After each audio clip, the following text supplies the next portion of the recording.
I'm the deputy director here. I do the majority of training and policy recommendations for the Columbia protocol, or the Columbia Suicide Severity Rating Scale.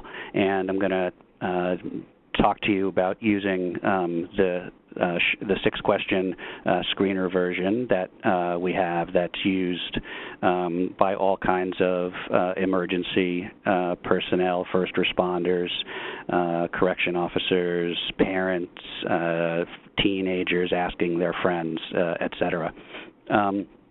Before I start, I want to remind you all, though, that talking about suicide is challenging because it impacts so many of us. Most people who I train have lost somebody to suicide, a family member, a friend, a coworker. And so, it's important that you take care of yourselves and pay attention to how this kind of material makes you feel. The other thing that I don't want you to do is look back on anything that didn't go well and beat yourself up over it. We do what we can do with the knowledge we have at the time, and you're going to be moving forward with this new method. So I don't have to probably tell you suicide is a global public health crisis.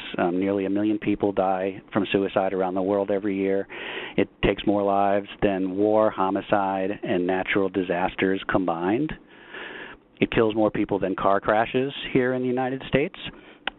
Yet we see all kinds of public health efforts to prevent car crashes, places to pull over on the side of the road and text so you don't have to text and drive, and seatbelt campaigns, but we don't see the same effort aimed at suicide and depression. And that's why the former director of the NIMH calls it the under-recognized public health crisis, because it doesn't get the attention that it deserves.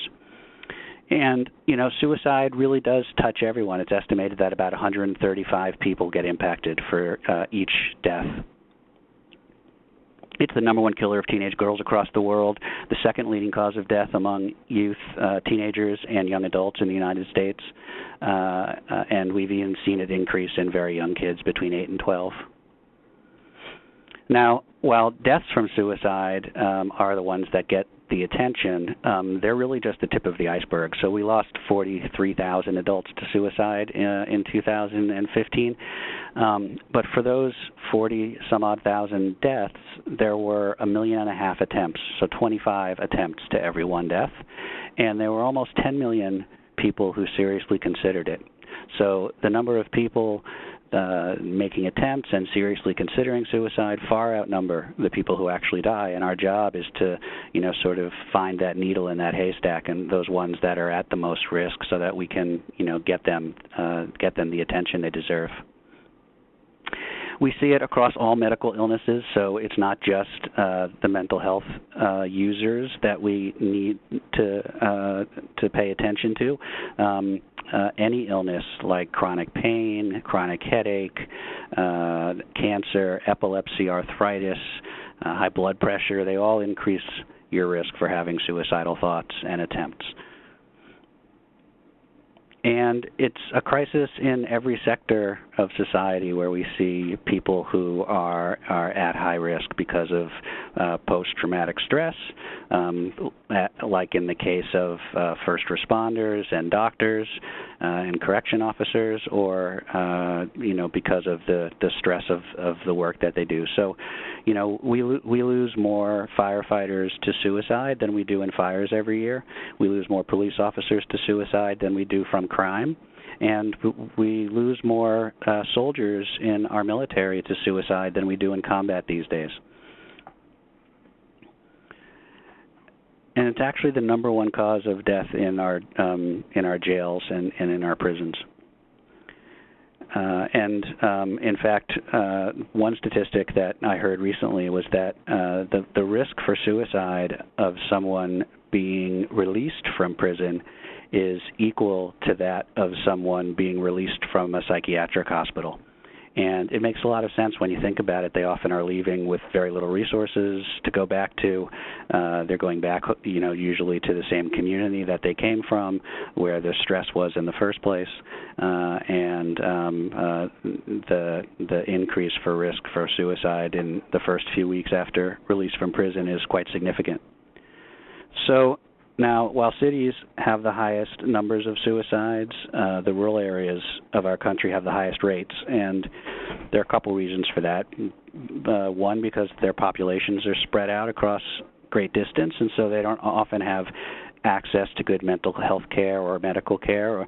I was in Kansas a couple of weeks ago, and they told me about this one section of Kansas that is the size of Massachusetts, 27,000 square kilometers, and they have one psychiatrist to cover that whole area, covering 100,000 people living there.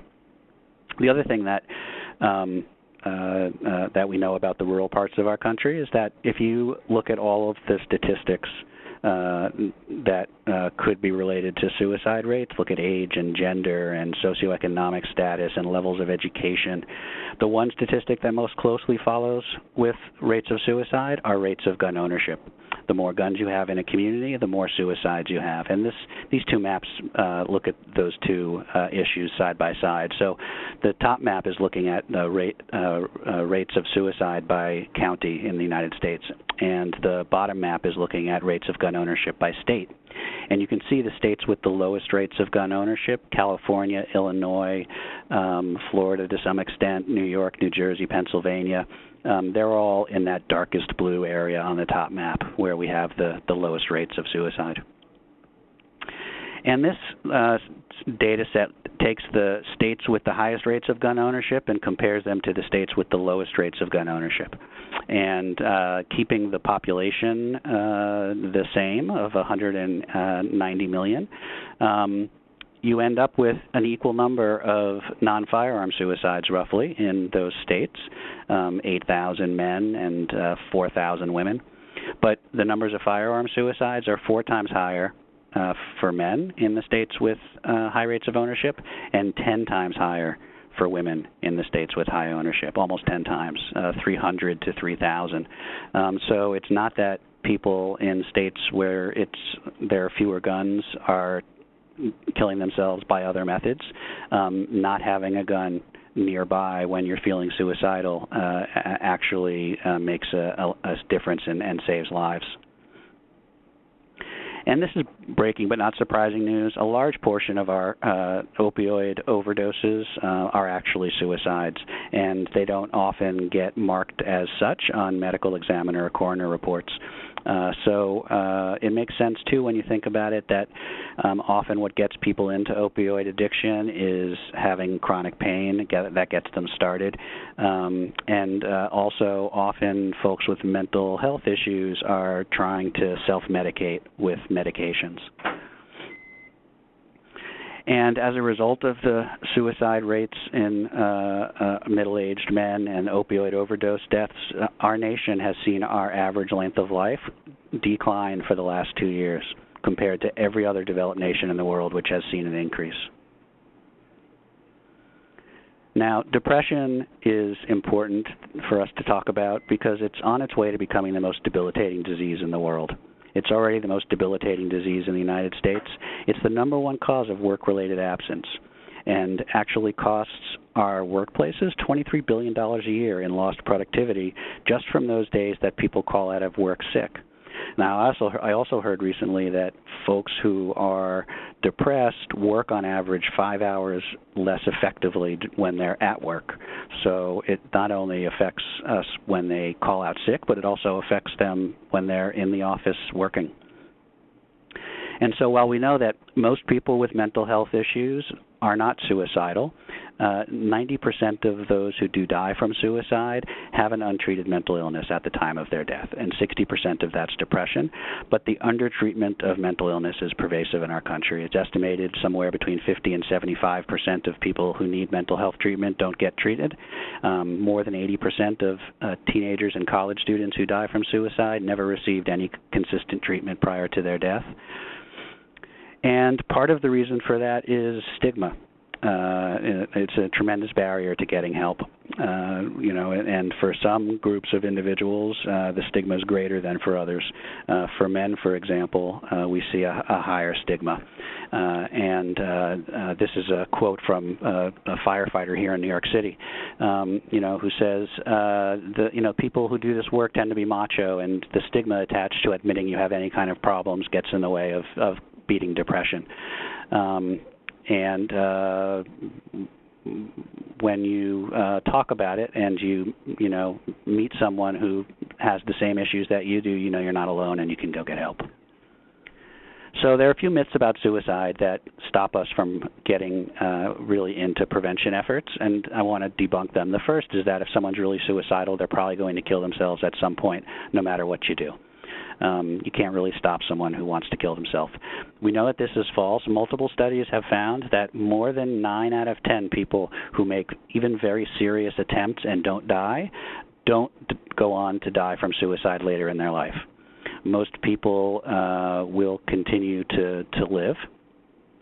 And it's because most people are suicidal for a short period of time. It's one of those feelings or symptoms that comes and goes with levels of stress. And so if you help somebody through their peak moments of stress, they may never get that suicidal ever again. And you may actually make a lifelong difference for that person. And then asking a depressed person about suicide might put the idea in their heads. I know when I first started this work, I was afraid to ask kids, had they thought about killing themselves or had they tried to kill themselves before. I was nervous that if I just talked about it, it was going to somehow give them some kind of permission, make it more likely, or normalize it in some way. And what we've known over the last more than a decade of research is that that's absolutely not the case. That talking about suicide does not increase the likelihood. For those that have been thinking about it, it is a relief that they can finally talk about it. And for those that haven't been thinking about it, it doesn't make them think about it. Even when we, screen a whole high school of kids, we don't see an increase in their thoughts or behaviors after screening. Someone making suicidal threats won't really do it. They're just looking for attention.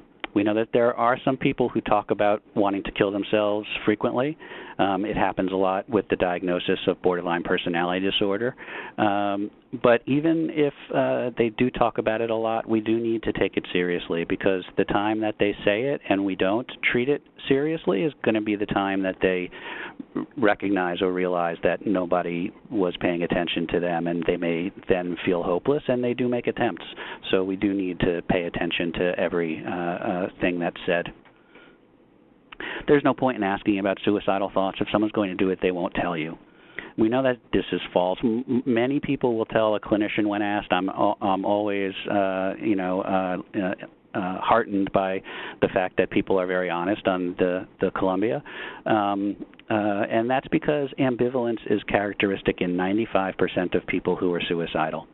The wish to die in people who are suicidal is fighting against the human species' instinct to live. It's actually very difficult to overcome that instinct to live and make an attempt. And that's why you see people who have made suicide attempts often do contradictory things or say contradictory things.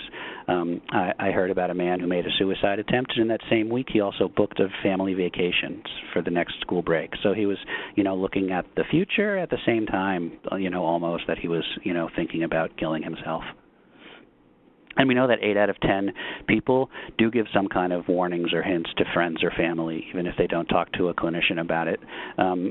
Most of the time when psychological autopsies are done after a suicide, they find that this person had been dropping hints, and people just didn't put the puzzle pieces together in time to rescue them.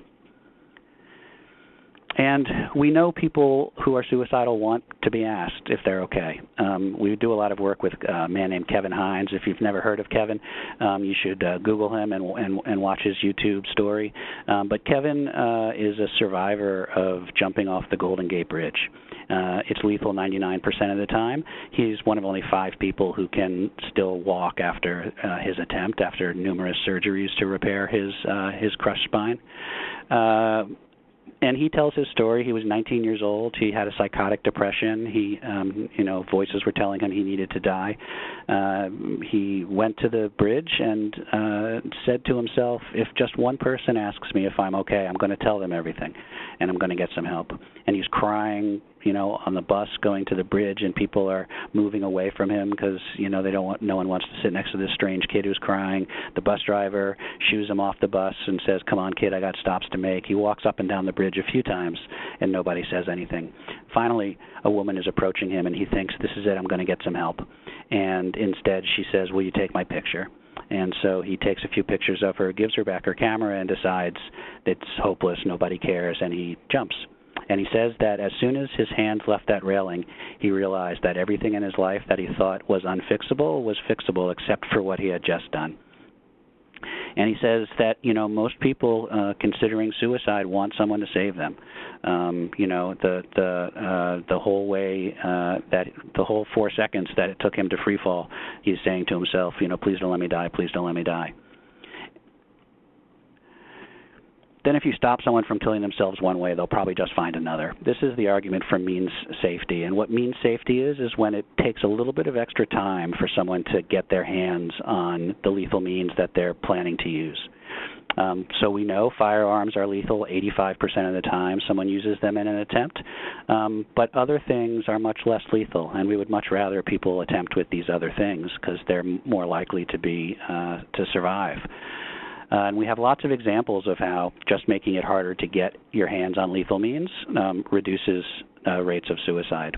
Going all the way back to the late 1950s, they used to use a very toxic gas in their stoves, a coal gas that had a high carbon monoxide content, and people in England were killing themselves by asphyxiating themselves with that gas. That's where the euphemism for suicide, put your head in the oven, comes from, because that's what they were doing. That's how Sylvia Plath, the poet, ended her life, I believe. And they started replacing that in the late 50s. And when they did that, they cut their suicide rate by carbon monoxide poisoning by a third without seeing an increase in other methods. And then again in England in 1998, they were having a problem with overdoses of Tylenol. And so they passed a rule where they have to sell Tylenol in those foil-lined blister packages where you punch the pills out one at a time. So it takes just an extra 30 seconds or a minute to get a handful of Tylenol. And when they give people that extra minute, they were able to see their Tylenol overdose rates over the next decade drop by 44%. Here we buy Tylenol in bottles of 500 from Costco, and we don't have those, same efforts at prevention that some other places have engaged in. And then lots of examples about how making it a little harder to get a gun reduces the likelihood of suicide. So in New Zealand in 1992, they passed stricter licensing and required locked storage, and they reduced youth suicide by gun by 66%. In our country, I think 90% of kids who die from suicide using a firearm use a family member or parent's gun.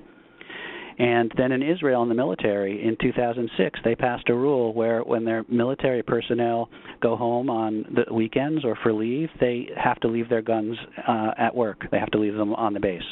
And when they did that, they reduced military suicides by 40% because people weren't able to get their gun quickly when they were home and having crises. They were having stress with their marriage or with their kids, and they were under pressure. And so since they couldn't get the lethal means, it gave time for the ambivalence to work. And that's why we're working with the firearm community now. It's estimated that there are 55 million Americans with guns, and 2/3 of all gun deaths are suicides.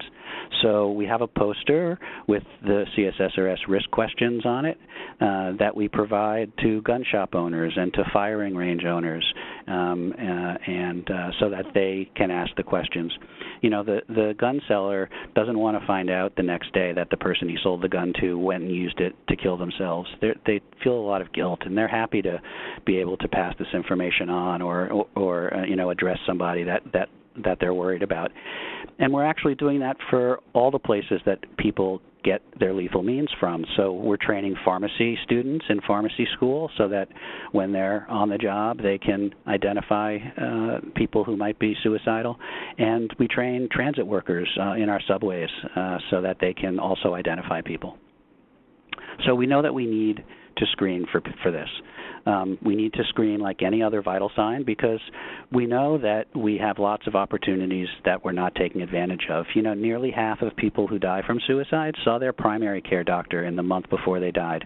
And, you know, 2 out of 3 teenagers who have made suicide attempts go to the ER at some point for some other reason. And so we have lots of opportunities where if we were screening, we might be able to find these folks before it's too late. And the evidence shows that screening programs work. A big meta-analysis that John Mann did in 2005, so that was in JAMA, you know, showed that screening results in lower suicide rates. It also works in high schools and colleges. So we know we can prevent suicide. We can prevent it by early identification before it's too late, and we can prevent it by giving those people who need it mental health services, treatment with medication and psychotherapy. But first and foremost is identifying who those people are accurately. And the problem in our field for many, many decades was that we didn't have a common language for talking about suicide. So you would see the same exact suicidal behavior called 10 different things. It would be called suicide threat or suicide gesture or non-serious suicide or parasuicide. And we didn't understand really how much risk to assign to all of those different, you know, names. We also couldn't compare what was going on in one, you know, community to another community because they were, you know, using different terminology. And so the CSSRS, the Columbia, provides this common language finally for people who are doing research and who are, you know, working in healthcare to understand risk and suicide. It was developed about 12 years ago as part of the National Institute of Mental Health's first research study looking at adolescents who had made suicide attempts and they were coming out of the hospital and what was helpful.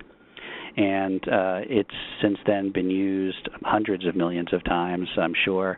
It's in one way or another available in all states across the United States. I just returned yesterday from a trip to Brazil where I was training psychologists and psychology students in one of their universities. It takes a very short time to administer it. It's considered the most evidence-supported risk measure there is. It's used for all ages, from roughly ages 6 on up, and can be used with all kinds of special populations. Research shows it's much better to use a screening tool that gives you the questions to ask than relying on, you know, doctors or psychologists to just come up with the risk on their own. Just ask their normal questions. And it's providing us protection against liability because it's considered the most evidence-based tool. A lot of people would say to us in the past, you know, aren't we increasing our risk for liability if we start asking these questions? What if something bad happens?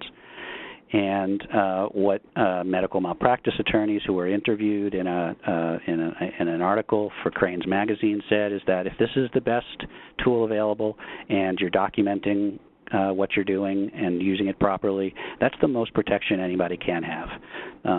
You know, someone said in a training that, you know, people don't get sued for bad outcomes. They get sued for negligence, for malpractice, for not doing something. And, you know, it's more risky if you lose someone to suicide and never ask them any of these kinds of things. And so the language that the CSSRS developed is now the accepted language for all suicide research by the CDC and by the Department of Defense. And what's interesting is that in addition to having those words we should stop saying, like, you know, completed suicide and successful suicide, you know, you complete a project and you're successful at your job, and we're trying to take those positive words away from suicide. So the only thing that we believe should be said is died from suicide or ended one's life by suicide, but we need to stay away from all those other words that give some kind of judgment to the action. So Centerstone is the largest provider of outpatient behavioral health in the United States. They are sort of the poster agency for the zero suicide model. The zero suicide model combines the CSSRS for screening with safety plan writing for those who have low to moderate risk. And so what they do is they screen every single patient every time they come into the building for any kind of appointment. So if they're there to see psychiatry for med management and they have a case manager they see and they're in a group, they'll do the CSSRS 3 times that day. And they've just made it part of their, natural conversation when you check in. Has your insurance changed? Has your address changed? Can you answer these questions? And if they score positive, they place them into this suicide-safe pathway where their name on their electronic health record changes color so everyone can know. They get weekly appointments with education on means restriction.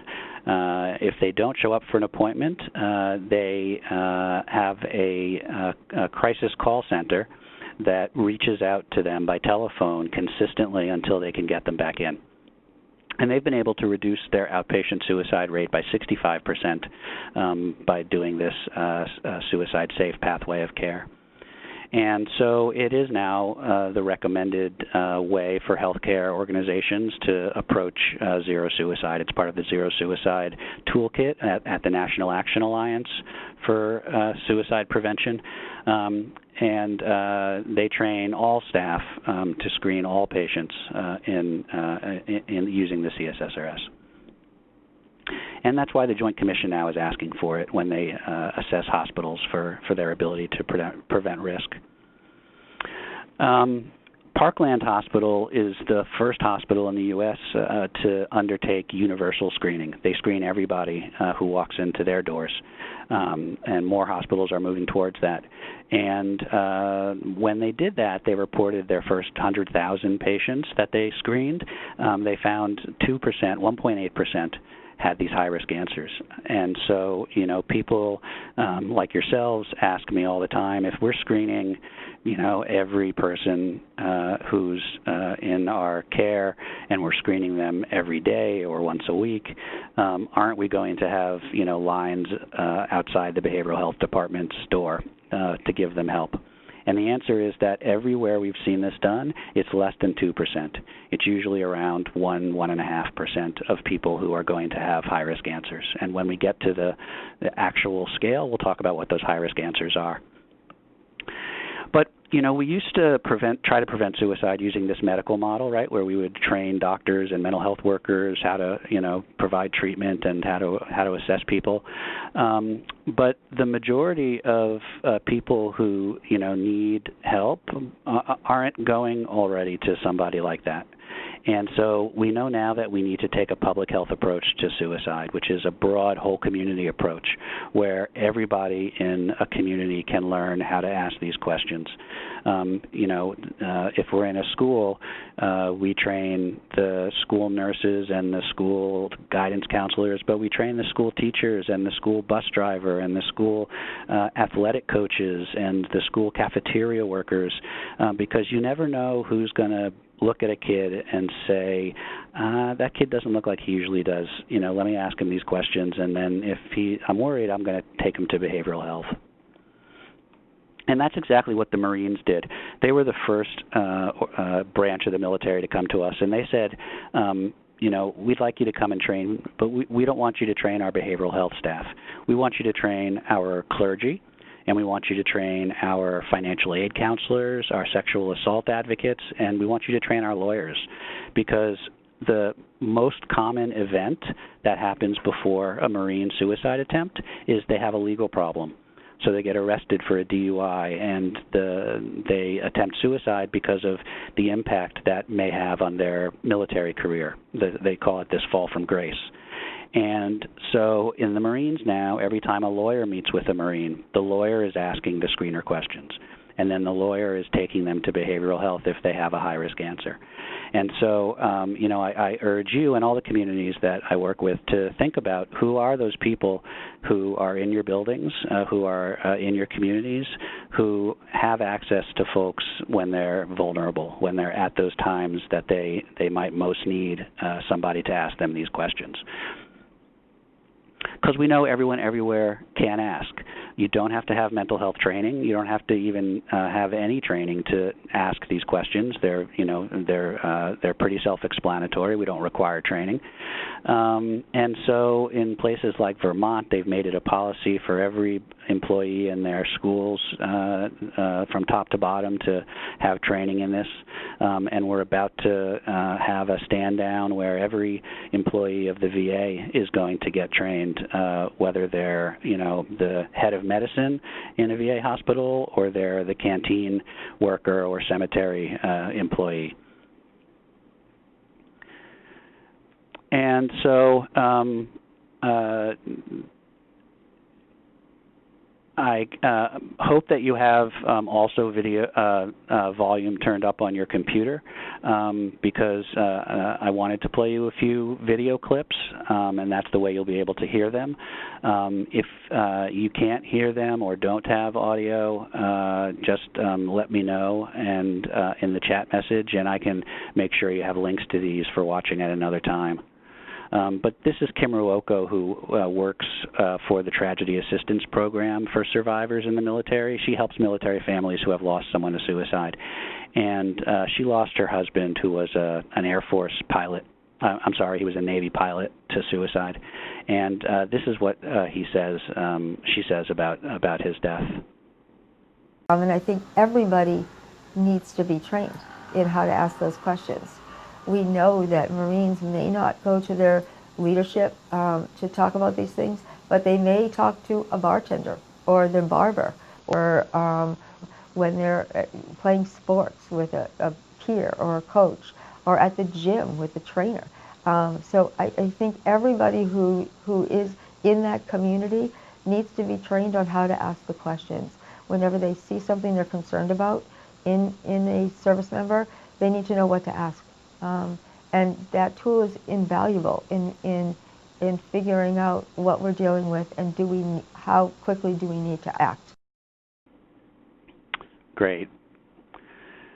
So, because of all of that knowledge and what the Marines told us, we created these screener cards for anybody to have. And so we have one for each branch of the military, and these have already gone out to every airmen in the Air Force, and their spouses get one. And we're working with the other branches to make sure everybody can get them. But not only that, we made them for the community as well. So they have the CSSRS on the back with the high-risk answers highlighted in red, and instructions to stay with a person who answers one of these red questions and call 911 or an ambulance, get them assessed by a professional. And so we have them that say ask your kids for parents, and ones that say ask your spouse, and ones that say ask your friends, ask your students. And so we make these for any group that is working with people who wants to hand these out and give them in their community. So let me show you how it looks when somebody asks the questions in a peer-to-peer fashion to someone they work with. These are Air Force chaplains who made a training video on using the tool. Oh. Airman Powell, hey, how's it going? You look frustrated. Yeah, I'm just trying to come back from leave and let's work. How did it go? I knew you were looking forward to that leave with your family. How'd that go? Yeah, I was. Wish I was still on leave just so I had more time, but You're pretty frustrated, huh? It was, I'm separating soon, and just being back home and just made things more difficult, and I don't know, it's whatever. Yeah. You don't really look yourself, Maybe, you mind if I ask you a few questions? Yeah, that's fine. Do you wish that you were dead, or that you could go to sleep and just not wake up? I mean, yeah, going to sleep, that sounds pretty good. So have you actually had any thoughts of killing yourself? Yeah, I have. Well, thanks for being honest with me about it. So have you been thinking about how you might do this? Oh, I have this gun at home, so Yeah. I mean, Have you had some intention to act on these thoughts? I don't know. I clean it and I'm sitting there with it for a while and just I don't know. Things creep into my head and I don't know. Have you started to work out or worked out the details of how to kill yourself? I mean, other than sitting there holding it and maybe using it, I don't know. It would be so easy. Right. And thanks for being honest with me. Do you intend to carry out this plan? No, I think about it sometimes, but So have you done anything, started to do anything, or prepared to do anything to end your life? no, not yet. Well, thanks again for being honest with me. I know you're having a tough time right now. I can tell that. And I'm concerned about you. I think we should go talk with somebody, make sure that you're squared away. How does that sound? Yeah, I guess so. Okay. Okay, so you saw what it looks like for someone to ask the Columbia questions. You could see it just took 2.5 minutes, and he's going to take her to get some help. And what we've found out now is that just going through one of these webinars or a training or a discussion about the CSSRS or getting the card is an intervention in and of itself, because it creates a peer-to-peer network of people who know that it's okay to talk about this stuff, and builds the common language that it provides, builds and creates connections. And those connections, can fight the isolation and loneliness that, is often associated with depression and suicide. So when a community wants to do a full rollout to, blanket the community with this screener, they tend to train their justice departments, their schools, their homeless service workers, their sexual assault advocates, their hospitals and primary care facilities, their first responders and crisis call workers. And Tennessee is the first and I think only state to do it in such a large fashion, and they have recognized an 8% reduction in suicide in the 2015 to 16 year. And the Air Force is a branch of the military that's done the same thing. That they've given the cards out to everyone. They've trained clergy and advocates and legal assistants, and they have it in their primary care and dentistry offices. Their security and safety MPs know how to do it. So let's talk about these questions. What is this thing? It's simply an assessment of suicidal ideation or thoughts and behavior. And so the first 5 questions are on ideation, and they increase in severity from question 1, which is a wish to die, to question 5, which is an active thought of killing yourself with plan that has intent, that either had a plan and intent that you were going to do it. Then we have behaviors, and for behaviors, all relevant behaviors are assessed, and examples are there to be able to share what these behaviors are. We're going to go over these behaviors one at a time in a minute. But it's a semi-structured tool. So you can ask the questions exactly the way they're written on the scale, but if you're off by a little bit, or if something feels more comfortable to ask it a different way, it's okay to do that as long as you've collected the right information, that you're able to go back and say this was positive. And another fundamental tenet of the CSSRS is that you can rely on other sources of information. So if the person who you're supposed to be assessing can't tell you what's going on because they're unconscious, or they won't tell you what's going on because they don't want to, they're refusing, you can use reports from other people. So you can use a caregiver's report, you can use a school teacher's report, you can use past medical records, anything that will help you to determine whether these answers are positive. So the ideation questions start with, again, have you wished you were dead or wished you could go to sleep and not wake up? And then, have you actually had any thoughts of killing yourself? If the second question, have you actually had thoughts of killing yourself, is no, you skip 3, 4, and 5 and move on to 6. But if that second question is yes, they have had thoughts of killing themselves, then you're going to ask 3, 4, and 5, which get at what types of thoughts they were. Question 3 being, have you been thinking about how you might do this? So do you have a plan? Do you have a method in mind? So yeah, I've thought about thought about hanging myself, or I've thought about taking the pills. And then 4 is, have you had the thoughts with some intention to act on them? So did you at that time, or do you now have intent to go through with it, to actually do it? And question 5 is, have you started to work out or worked out a plan? And do you have intent to act on that plan? So did you have the details of when, where, how that you were going to do something? And so each of these questions, as you move through them from 1 to 5, increase the risk of a suicide attempt, according to the research.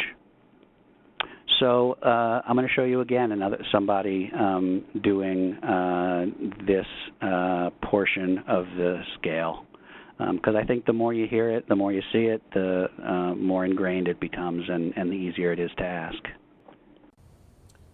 So tell me, what brings you to see me today? I've been feeling kind of crummy, problems with my family, and things at work aren't going so well. Have you been feeling depressed? No, I've been crying a lot, and it's hard to get out of bed in the morning. I guess you could say I'm depressed. I see. So tell me, over the last month, have you wished you were dead, or wished that you could go to sleep and not wake up?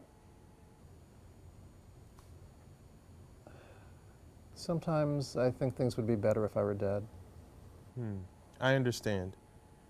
But do you actually wish you were dead, or want to be dead? Now and then, yeah. And have you actually had any thoughts of killing yourself? Yeah. And have you been thinking about how you might kill yourself? Sometimes I think about jumping in front of a train or a bus. But you wouldn't really do that, though. No way, no way.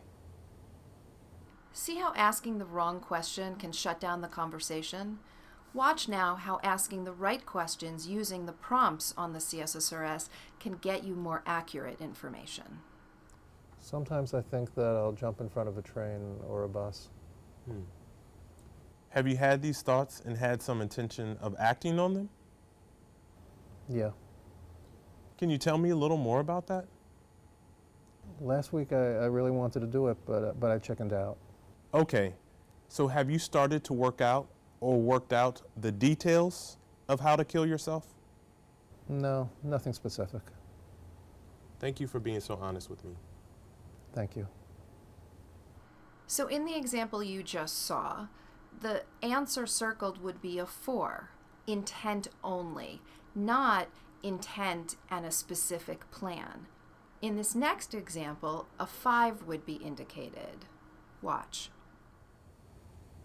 Sometimes I think that I'll jump in front of a train or a bus. Well, have you had these thoughts and had some intention of acting on them? Yeah. Can you tell me a little more about that? Last week I really wanted to do it, but I chickened out. Okay, so have you started to work out or worked out the details of how to kill yourself? Yes, I got a subway schedule and I saw that there's a station that between 7 and 8 o'clock at night, there aren't many people there, and that's what I was going to do. Well, do you intend to carry out this plan now? I worry that I might. Okay. Thank you for being so honest with me. We're going to get you some help right now. Thank you. You see, it would be a 5 because he had intent and a specific plan with the intent to act on it, all the details worked out, etc. Okay, great. One of the things I want to point out in that video is that you might notice that he said he thinks he'd be better off dead, and then he says, but do you wish you were dead or want to be dead? That's because that's what you're getting at in that first question, a wish to die. Feeling like you would be better off dead actually doesn't increase your risk for suicide. So the difference between a method and a plan. This patient reported he first started thinking about killing himself when he was 12, and he thought about how easy it would be to pretend to fall in front of a bus before it could stop so it would look like an accident. And although he thought about it often, he said he didn't have the courage to do it. Is that a plan or is that a method? It's only a method.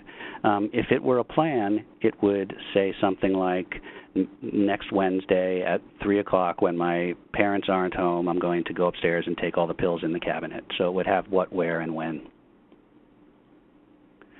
Now let's talk about behavior. The behavior all begins with the definition of a suicide attempt. And there are 4 behaviors we're going to talk about, or I'm going to talk about, but they are all asked in question 6. But I'm going to go through them one at a time. So the definition that we use and CDC and Department of Defense uses for a suicide attempt is a self-injurious act undertaken with at least some intent to die as a result of the act. And there are 3 important parts there. The first is that it says self-injurious act. It doesn't say self-injury. There doesn't have to actually be any injury for it to be a suicide attempt. So if someone puts a gun to their head and the gun fails to fire when they pull the trigger because it's broken or jammed or something, as soon as they pull the trigger and there's potential for injury, it's a suicide attempt, even though no injury occurs. The second is at least some intent to die, where some is the important word. As long as intent to die is non-zero, it is a suicide attempt. So even if somebody did something and, only very little part of them wanted to die, the rest of them wanted to do it to get attention or make their parents regret something, as soon as they had some intent to die, it becomes an actual suicide attempt. And then finally, as a result of the act, meaning that the intent to kill oneself and the behavior must be linked. They must be doing that behavior because they want that behavior to make them dead. Now, another good part of the CSSRS is that you can infer intent, and we can do that in 2 different ways. We can do that if someone denies they have intent to die, but they know that what they did could kill them and they did it anyway, or what we call clinically impressive circumstances. That's where what somebody did was so highly lethal that no other intent but suicide could be believed. So someone who shoots themselves in the head or takes 200 pills or sets themselves on fire. And we heard a story a long time ago when we were training at an Army hospital, and they told us about a soldier who had shot himself in the face and survived. And when he was able to communicate with them, they asked him, was he trying to kill himself? And he said no. And what they told us is that if they couldn't infer it from the CSSRS, he never would have gotten that on his record and been eligible for the help that he needed. So a suicide attempt begins with the first pill swallowed, the first scratch made with a knife, as soon as potential for injury occurs. And the questions you can ask are, have you ever made a suicide attempt or done anything to harm yourself or done anything dangerous where you could have died? And the reason why we have such a strict definition is because we're really trying to differentiate between suicide attempts and non-suicidal self-injury. Non-suicidal self-injury is where someone performs a self-injurious act on themselves, and it's 100% for a reason other than to end their life. It's usually to affect one of 2 things. It's usually to either affect how they feel on the inside, so they're feeling pain and hurt, and cutting or burning themselves releases that pain, or they're feeling numb inside, and those behaviors release adrenaline and make them feel alive, or to affect external circumstances. That's someone who's trying to get sympathy, so he tells people he's suicidal, or the person who's homeless and wants to get into the hospital for, you know, some meals and a bed to sleep in, and so they pretend that they're suicidal. So I'm going to skip these case examples because the answers will be right on them for you, and you're going to probably go over them on your own. But the other behaviors that we ask about are an interrupted attempt. That's when someone starts to take the steps to end their life, but someone or something stops them. So they have a bottle of pills or a gun in their hand and someone takes it away from them, or they're on the ledge ready to jump and they get pulled back in by a police officer. And then aborted attempts or self-interrupted attempts. That's when someone starts to take steps to make a suicide attempt, but they stop themselves. They change their mind before they actually engage in any behavior. So this is someone who's planning to drive their car off a cliff and turns around and comes back home when they get, halfway there, or someone picks up a gun and puts it to their head and then puts it back down. If you ask one of those people, have they ever made a suicide attempt before, they'll say no, because they didn't actually engage in the self-harm behavior. So we have this additional type of attempt. And then we finally get to preparatory acts. That's anything beyond a verbalization that has suicidal intent. So things like collecting the means you need to kill yourself, or giving away your valuables, writing a suicide note. And we know that all four of these behaviors have a roughly equal odds ratio of someone making an attempt in the recent future. And this is a look at 30,000 administrations of the CSSRS. And what they found when they did it 30,000, they looked at 30,000 times they used it, they found that of the worrisome behaviors, 87% of them were those other three things, and only 13% were actual suicide attempts. So the numbers of people preparing or starting to do attempts but stopping or being stopped far outnumber the people who actually make attempts. The other thing that this graph shows is that, of those 30,000 administrations, only 1.7% had any worrisome answer. So again, under 2% that had positive scores. So I'm going to show you another video of someone doing this behavior section, asking all four questions separately, and then we're going to talk about how the four behaviors are combined in one single question on the 6-question screener. Have you made a suicide attempt in the past 3 months? No, not really. What do you mean by not really? Have you done anything to harm yourself? Well, last month I took a handful of pills because it's like even my parents can't see how much pain I'm in. Did any part of you want to kill yourself? Or was it 100% to get them to pay attention to you? I guess a little bit of me wanted to die. Either way, I would have been better off.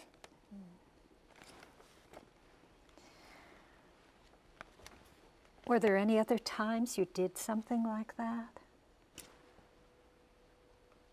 No. Okay, I see. And in the past 3 months, have you ever started to do something to end your life?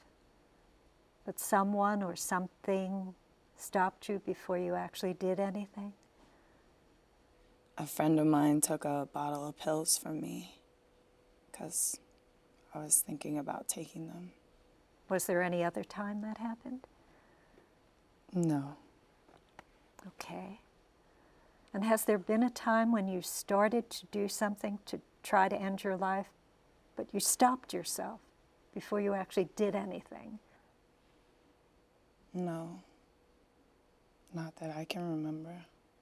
Have you taken any steps toward making a suicide attempt or preparing to kill yourself, such as collecting pills or getting a gun, giving valuables away, writing a suicide note? I wrote a note to my friend telling her that she could have my CD collection if anything ever happened to me. Is that the only thing you've done like that? This one time, I put a bottle of pills underneath my pillow. You know, just in case. So, just those 2 times? Yes. Thanks. I appreciate how honest you've been. So, when you took the pills, what happened after that? Did you go to a hospital? Did you seek medical attention? Well, they were just vitamin pills. So no, I didn't get any medical attention. I see. Thank you. Let's see if we can get you some help. Thanks. Okay. So, there we go. So on the screener, all 4 of those behaviors are combined into one question where it says, have you ever done anything, started to do anything, or prepared to do anything to end your life? And then it gives examples of all 4 of those different behaviors that we just went over. And we know that monitoring is critical from what we've learned from Centerstone and from other places, is that you need to ask this as frequently as possible. And there are inpatient hospitals that are asking it every 8-hour nursing shift when they do vital signs checks. And that's because once you've done it one time, all you have to do the next time is say, since I last asked you, have you had any thoughts of killing yourself, or have you done any of those behaviors? So it takes just 10 seconds to do a follow-up, and most of the time, 98% of the time, those answers are going to be no.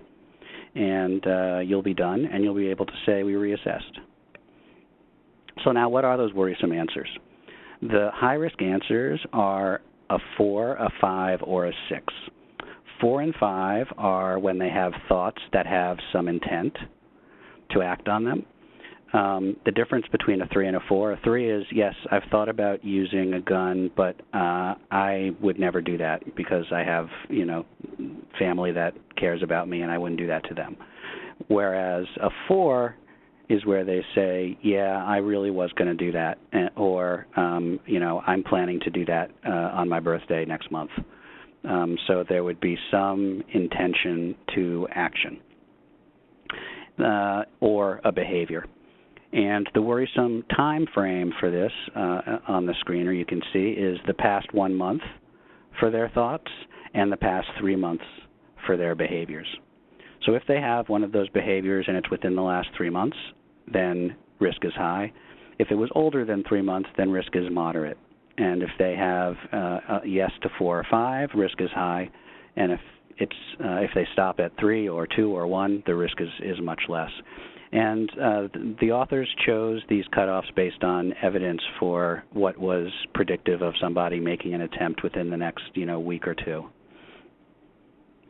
So let me show you how it can be used to decide someone doesn't have to go to the hospital, that they can stay out. And this is how a first responder might use it. I've been in situations like this before where it was really hard to tell if someone was actually in danger of suicide or not. Fortunately, I was recently introduced to CSSRS, and I could use a few quick questions to help me decide what level of care she needed. Hi, are you Joan? Uh-huh. I'm glad you called us. We're going to get you some help, okay? Okay. I'm going to ask you a few questions about your thoughts and behaviors over the past few weeks to help us better understand how to help you. Is that okay? Okay. Am I gonna have to go to the hospital? Let's just get all the information about what's going on first, and then we can talk about that. All right? Okay. Good. Have you wished you were dead or wished you could go to sleep and not wake up? Yeah. I wish I was dead right now. Have you actually had any thoughts about killing yourself? No, I would never do that. Okay. Have you ever done anything, started to do anything, or prepared to do anything to end your life? I mean, once when I was a teenager, I wrote a note to my friend saying I wanted to die, but nothing recently. Okay, thanks. Okay, so he asked her questions 1 and 2. She said no to question 2, so he skipped 3 and 4 and 5, went on and asked about behavior, and she said she had a behavior, but it was a long time ago. So this is somebody who would be moderate risk for an old behavior, and someone that he would probably say something to like, do you have a therapist that you work with? Do you have an appointment coming up? Can we, call them or call a family member of yours who can, look out for you, you can check in with? Do you have the hotline number for the suicide prevention hotline? If you start to feel worse, I think you should call the hotline or you should call us back. And this is someone who in the past, he probably would have had to take to the ER where he would have sat for 8 hours or he would have sat for a while and not be doing his other jobs. And she would sit for 8 hours and then get sent home with an outpatient referral. We know that when people are assessed inappropriately, when they shouldn't be assessed, it actually shuts them down to wanting to get treatment. So we need to save it for when we need, it's absolutely necessary, and we know the high-risk answers that make it necessary. And so wherever the screener is being used, those same high-risk answers, those high-risk answers are the same, 4, 5, and 6. Those never change. What changes are the next steps, because next steps will be different in a school than they are, in a hospital medical unit. But regardless of where you are, the high-risk answers stay the same, a 4, a 5, or a 6. Now, we also have a checklist of risk and protective factors that you're welcome to use. It has the sort of long-term, lifelong risk and protective factors that the research has shown indicate suicide risks, so things like other diagnoses, mental health diagnoses, substance abuse issues, family member who died from suicide, friend who died from suicide, recent losses, those kinds of things. And so the state of Tennessee, for their crisis assessment tool, are using the short 6-question screener along with this checklist because they decided that if we ask the CSSRS questions, the Columbia questions, and we don't really have enough answers to go on, we'd like to know sort of what lifetime risk factors there are that can help us make a decision. So as you can imagine, this is having a strong impact on care delivery, service utilization, and stigma. We're reducing false positives. If you use the PHQ-9, you're familiar with the fact that it's a good depression screen. But the suicide question, the 9th question, is have you had thoughts you would be better off dead or of hurting yourself in some way? Better off dead, we know, is not a risk. Hurting yourself in some way can be non-suicidal self-injury. So when Cleveland Clinic looked at 523 patients using this PHQ-9 9th question and the CSSRS, they had 24% say yes to the PHQ-9 question, whereas only 6% had positive screens on the CSSRS. And so they also found some people with the CSSRS that they would have missed if they had just done the PHQ-9. So we recommend, if you need to assess for depression as well, to use the first 8 questions, the PHQ-8, and then use the screener of the CSSRS for instead of question 9.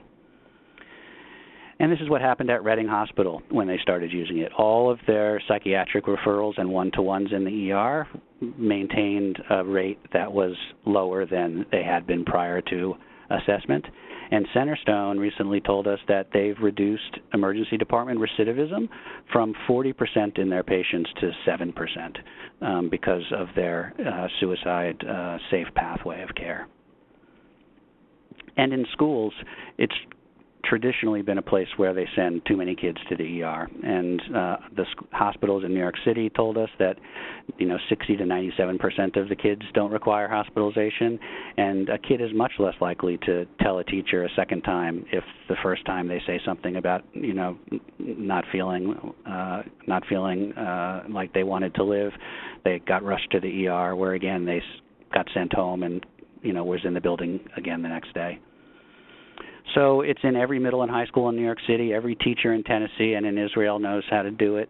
Lots of pockets around the country where school districts have embraced this training, from the guidance departments all the way up to training every employee in the building. And so when we just ask these questions, we break the silence that exists around suicide, and it gives permission to connect and build this path to openness, which is reducing stigma and creating resilience that can span across generations. So I'm going to unmute you now, but this is how you can find us, either by Dr. Posner's email address or by our website.